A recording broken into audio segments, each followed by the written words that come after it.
जिसको गुरु ने वैराग्य दिलाया उसका वैराग्य किसी भी दिन छूटेगा, लेकिन जिसने गुरु की दृष्टि को धारण किया है काम उसका बनेगा। गुरु वैराग्य नहीं दिलाता, गुरु आपको सच खोल के बताता है।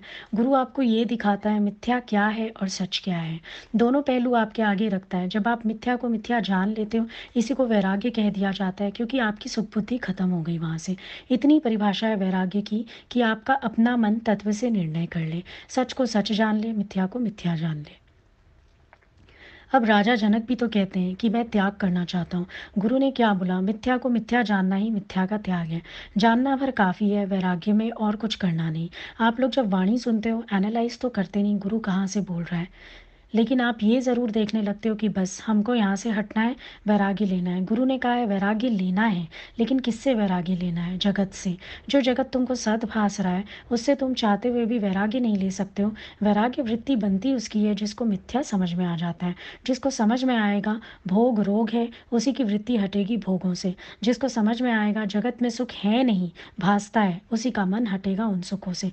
जिसके अंदर सद्बुद्धि पड़ी रहेगी उसका मन भला वहाँ से हटेगा कैसे? सोचने वाली बात तो ये है। देखा-देखी कर्म कर रहा है, गुरु के कहने से कर्म कर रहा है, अपना विचार है नहीं उसके पास, और ऐसे लोग ही डिसबैलेंस्ड होते हैं। कई लोग वैराग्य के नाम पर बहुत डिसबैलेंस्ड चलते हैं। उनका सिर्फ एक कारण है, क्योंकि वैराग्य को वो सही तरह से समझ नहीं पाते। डिसबैलेंसिंग बहुत हो जाती है जीवन में, उल्टे-सीधे काम करते हैं और ऐसे दिखाते हैं जैसे कि मैं बहुत वैरागी हूँ, मेरा इससे वास्ता नहीं, मेरा उससे वास्ता नहीं। और वैराग्यवान पुरुष भीतर तक शांत है, बाहर दिखावे की कोई आवश्यकता नहीं है, उसके व्यवहार में कोई नाटक समझ में नहीं आता। वैराग्य भीतर की चीज़ है। मैंने जान लिया एक चीज़ को तो जान लिया।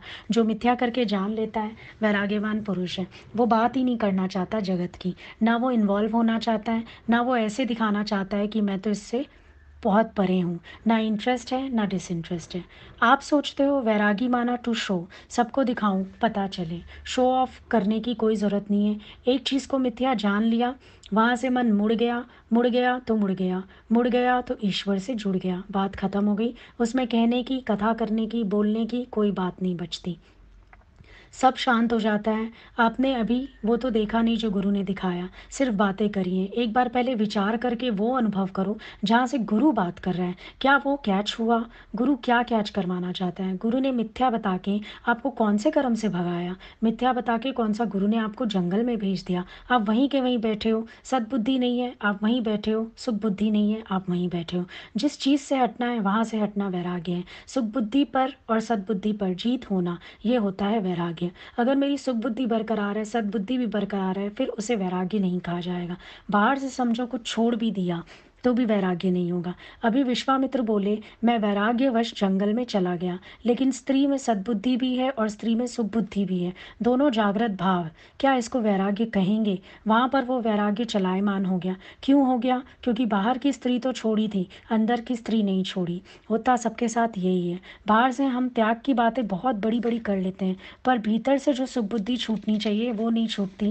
और इसका बड़ा अच्छा एक मिसाल ये है कि आप छोड़ के हर चीज़ को पकड़े रहते हो। मीरा को देखो, वो अंतर्मुखी है और ऐसी अंतर्मुखी है कि उसको बाहर कोई फ़र्क नहीं पड़ रहा। ये तो वो लोग घर वाले मजबूर ना करते तो शायद वो महल छोड़कर भी नहीं जाती। भक्त जहाँ बैठा है वहीं भक्ति है। उसके अपने रस ख़त्म है, संसार उसको खींच ही नहीं सकता, और जिसको खींचना है संसार तो जंगल में भी खींचेगा। अब ज्ञानी को बोला, रहत अतीत सर्वरस भोगी, 100 छोरियों ने मारे उछाल तो भी लाहौती लंगेविया। 100 स्त्रियाँ भी नृत्य करती सामने आ जाए, वो लाहौती फ़कीर ऐसे निकल जाता है जैसे कुछ है ही नहीं। स्थिति वो वाली होनी चाहिए। अंदर जो रस रहते हैं, सुख बुद्धि रहती है, आप ना एक थैंक्स कर करके उसको ढक्कन लगाते रहते हो। बड़ा शुक्र है, परमात्मा का बड़ा शुक्राना है, ऊपर वाले की कृपा है, उसका दिया हुआ है। अच्छा, कल वो अगर पलट जाए तो भी तुम यही कहोगे। जब तुम एक रोटी को दोनों तरफ पलट पलट कर पकाते हो तो तुम्हें परमात्मा नहीं पकाएगा। एक पूड़ी को पलट पलट कर तलते हो तो क्या ईश्वर तुम्हें चारों ओर से नहीं बनाएगा? अभी सूक्ष्म सुख बुद्धि रहती है मन में। मान लो आप सत्संग भी आ रहे हो, स्मूथ चल रहा है सब कुछ, ये भी तो एक सुख बुद्धि का आधार है। अब जहाँ थोड़ी सी हलचल हो तब भी वो सुख कायम रहे, तब मानी जाएगी वैराग्य वृत्ति। आप उस कसौटी को कभी तोलने की कोशिश नहीं करते, क्योंकि सब कुछ बहुत स्मूथ है। आपको लगता है मुझे ज्ञान लग गया, सब कुछ बहुत स्मूथ चल रहा है, आपको लगता है मैं तो शायद सही जा रहा हूँ क्योंकि मेरे अकॉर्डिंग जो हो रहा है। अभी एक शब्द कोई आपके विपरीत बोल दे, थोड़ी देर के लिए तो मुँह ही बन जाता है आपका। कई बार तो बोलचाल भी बंद हो जाती है 8-8, 10-10 दिन। क्या कहेंगे इसको? तुम वैराग्यवान पुरुष हो, देह का अभिमान नहीं है तुम्हें, तुम्हें बात बुरी लग गई, तुम्हें शब्द लग गए, तुम्हें अगला व्यक्ति गलत लग गया, तुमने रिएक्शन शुरू कर दिए। कौन से वैराग्य की बात कर रहे हो? समझ तो लो वैराग्य। अनुभव तो पीछे होएगा, बैलेंस तो पीछे बनेगा। समझ आया है वैराग्य वृत्ति क्या होती है? जब तुम शरीर ही नहीं हो, फिर इसका अध्यास तुम्हारी लाइफ में इतना इंटरफेयर कैसे करता है? दे अध्यास ही तो है ये। मेरे अकॉर्डिंग जिसने बात नहीं की, उलझन हो गई, परेशानी हो गई, और मान लो विचार आ भी जाए मन में, तो भी आपको झुकने में कितनी परेशानी होती है। इंतज़ार करते रहते हो कि अगला व्यक्ति पहले झुके, कोई बहाना बन जाए, बीच में बातचीत शुरू हो जाए। माफ़ी ले सकते हो, गलती मान सकते हो। वैराग्य है तुम्हें अपनी मैं से? नहीं। जिसको अपने अहंकार से ही वैराग्य नहीं हुआ, कौन से संसार से वैराग्य लेगा? इस मैं में तो पूरा संसार खड़ा है। ज़रा संसार भी खोजो, कहाँ है? संसार है कहाँ पर? रात को तुम सो रहे हो गहरी नींद में, संसार भी नहीं है। तेरे उठते ही तो सारा संसार खड़ा हो जाता है। गुरु ने कहा संसार तेरे संकल्प के आधार पर है। कभी विचार किया, जैसे ही मेरी मैं का संकल्प आता है, सवेरे उठते हो, फुरना आता है, मैं उठा, मेरे उठते ही मेरा जगत बन जाता है। बच्चों को उठाना है, स्कूल भेजना है, ये करना है, वो करना है, वहाँ से शुरू हुआ संसार। थोड़ी देर पहले मैं का होश नहीं था, संसार का भी कोई होश नहीं था, कोई हस्ती नहीं थी। कौन जिया, कौन मरा, किसका एक्सीडेंट हुआ, कहाँ धरती हिली, कुछ खबर नहीं थी। उठने के बाद सारा संसार अपना समेटना शुरू किया, फिर पता चलता है सृष्टि में कहाँ कहाँ हलचल हुई पड़ी है।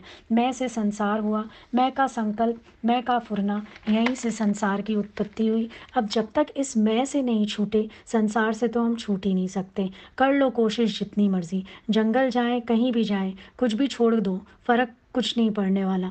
त्याग में त्याग का अभिमान बांध गए। सतोगुण में क्या दिक्कत है? सतोगुण में सतोगुण का अभिमान ही बंधन रूप है। मैं जो है, सतोगुण तो अच्छा है, सब संत सतोगुण होने को कहते हैं, पर भगवान तुम्हारी भक्ति को सतोगुणी भक्ति से आगे ले चलते हैं। अनन्य अव्यभिचारी भक्ति योग की बात कर दी गीता में। ठहर जाते सतोगुणी भक्ति तक नहीं, सतोगुण में सतोगुण का अभिमान सबसे बड़ा बंधन है। अब गलानी तो मैं है, जिसके पास मैं है उसके पास सारा संसार है।